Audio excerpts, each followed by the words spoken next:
संसद का शीतकालीन सत्र आज से शुरू। वक्फ बिल समेत 16 विधेयक लिस्ट में 10 पॉइंट में जानिए सब कुछ।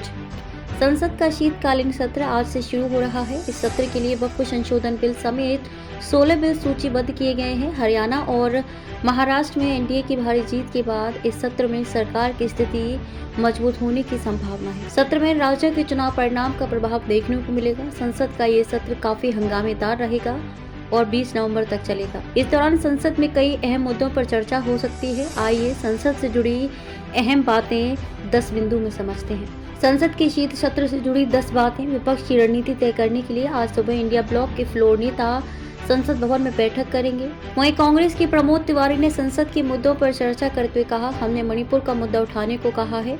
मणिपुर में कई हत्याएं हो रही हैं और मणिपुर में कोई कानून व्यवस्था नहीं है।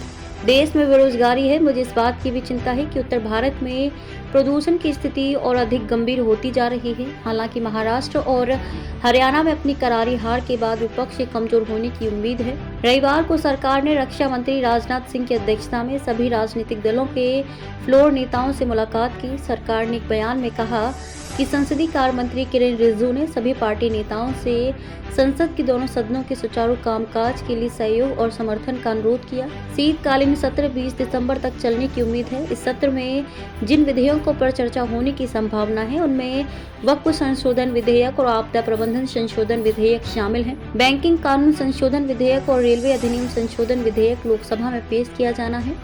रेलवे अधिनियम में संशोधन के लिए एक विधेयक भी पेश किया जाएगा। ऐसी अटकलें हैं कि सरकार इस सत्र में one nation one election bill पेश कर सकती है। प्रधानमंत्री नरेंद्र मोदी ने हाल ही में इस बात पर जोर दिया था कि सरकार एक राष्ट्र एक चुनाव योजना पर काम कर रही है। बैंकिंग कानून संशोधन विधेयक, भारतीय रिजर्व बैंक अधिनियम, बैंकिंग विनियमन अधिनियम, भारतीय स्टेट बैंक अधिनियम और बैंकिंग कंपनी अधिनियम और बैंकिंग कंपनी अधिनियम में और संशोधन करेगा। राज्यसभा में विमान के डिजाइन, निर्माण, रखरखाव, कब्जा, इस्तेमाल, संचालन, बिक्री, निर्यात और आयात के विनियमन और नियंत्रण प्रदान करने वाला भारतीय वायुयान विधेयक 2024 विधेयक लाया जाएगा।